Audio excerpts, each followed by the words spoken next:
Dieting is very prevalent.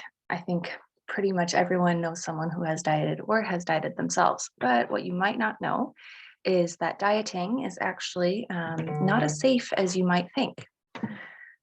First, dieting can cause disordered eating. According to Liechty and Lee, dieting, especially when started young, is associated with eating disorder diagnosis. The very act of starting any diet increases the risk of eating disorders. And even moderate dieters were at a higher risk for eating disorders when compared with non-dieters. So eating disorders are very prevalent. They are found to be in 9% of the population in the US, and they have one of the highest mortality rates for mental health illnesses or mental health disorders. Eating disorders are not the only way that disordered eating can occur. So eating disorders include anorexia nervosa, bulimia nervosa, binge eating disorder, other feeding and eating disorders that are not specified. But disordered eating is when it's something that disrupts your life, but is not as extreme as an eating disorder. Examples of disordered eating are counting calories or feeling that you cannot eat unless you have earned the right to eat with exercise, or restricting certain food groups. Obviously, if you have an allergy to a food, that's different, but restricting food groups in order to lose weight. Those are all types of disordered eating, and that list is not comprehensive. There are other kinds of disordered eating. All of it affects your mental health, and all of it is not something that you want to be developing through engaging in dieting. The second thing that it does is it affects cognitive function. So when someone is on a diet, they are restricting nutrients and calories. And calories are simply just the unit of measurement for energy that our bodies can get from food.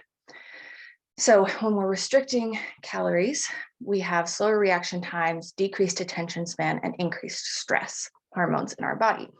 And this is also true of the nutrients that we're missing when we're on a diet. So slower reaction times could be dangerous while driving. And just in general, you don't want your reactions to be slower. Decreased attention span makes it harder to function at work or school or whatever activities a person is involved in. And when there is restricted calorie intake, stress hormones try to help out. And so the more stress hormones you have, the poorer health outcomes you have in the long run. Stress is correlated with more health issues than weight is. It also affects your physical health. While most people try to engage in a diet because they feel like they need to be healthier, often dieting can actually put your body in more of an unhealthy state. So Day and her researchers found that dieting puts individuals at risk for electrolyte disturbance, cardiac dysrhythmias, and even sudden cardiac death, which essentially just means that the electrolytes in your blood are not in balance and your heart rhythm can be thrown off, and even heart attacks can sometimes result from extreme dieting. There's also an increased risk for osteoporosis. Osteoporosis is when bones become porous and brittle, and you're much more likely to break a bone in old age, and there's less calcium in your bones. And dieting also has long-lasting negative effects on metabolism. So a lot of people throw around the word metabolism. Metabolism is essentially the sum of all of the energy it takes to have all of the reactions in your body that you need. When you are restricting how much energy you take in, how many calories or how much food of different food groups you're taking in, you're actually forcing your body to decide which functions are more essential and which functions are less essential, and the body will start to shut down less essential functions to save on energy. And that is not something you want. You don't want your body shutting down functions and slowing your metabolism. Dieting is actually associated with increased weight gain in the future. Now, weight gain in and of itself is not necessarily a bad thing, but if the goal with dieting is to lose weight, then this is obviously not helpful. So there's research that shows that dieting leads to a higher BMI in the future. 95% of all dieters regain their lost weight and more than what they lost within 1 to 5 years, which means that they started at such and such a weight, they lost a certain amount, and then within 1 to 5 years, they are at a higher weight than they started before engaging in their diet. And this often leads to what is known as yo-yo dieting or weight cycling, where someone will lose weight and then regain the weight because diets are not effective for our bodies.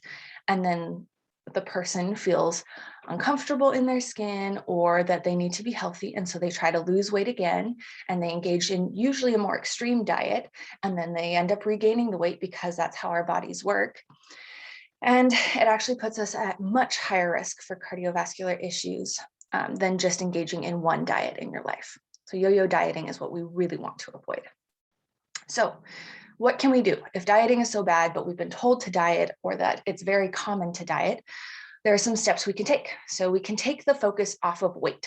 Weight is just a measurement of how much gravity is pulling on our bodies to the earth, essentially.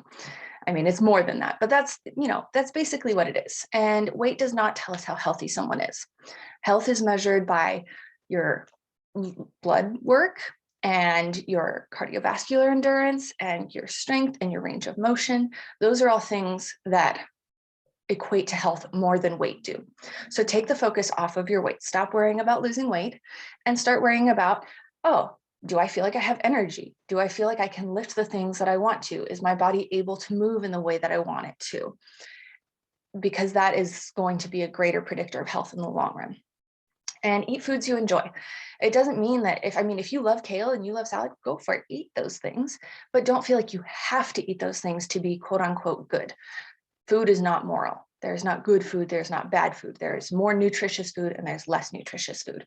So find foods you enjoy. If you love kale, eat kale. If you hate kale, don't force yourself to eat kale. Find other leafy greens that give you similar nutrients and have other things that are fun to eat too. Try to move your body every day. Exercise or physical activity is super good for your mental health.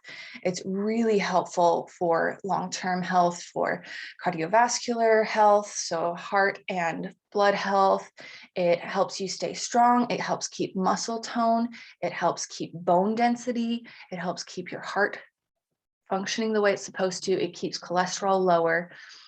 So physical activity is great, and just find something that you enjoy and move your body every day. Another thing you can do to help get rid of the dieting mentality is delete any calorie tracking apps that you have. Calorie tracking will only make you feel more obsessive about the foods that you are eating, and it takes up unnecessary brain space. Calories are, like I said before, only a unit of measurement for energy. And food is so much more than just energy. Yes, it gives us energy and we need food to be able to function, but food is also for enjoyment, and food is also for other nutrients. And it's also a social thing. So get rid of the calorie tracking app. It'll save you a lot of grief. And the last thing you can do is block weight loss ads. Lots of social media ads are in favor of weight loss.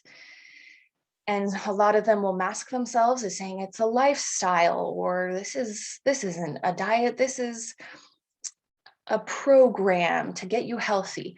Anything that is telling you that you have to lose weight to be healthy is a diet.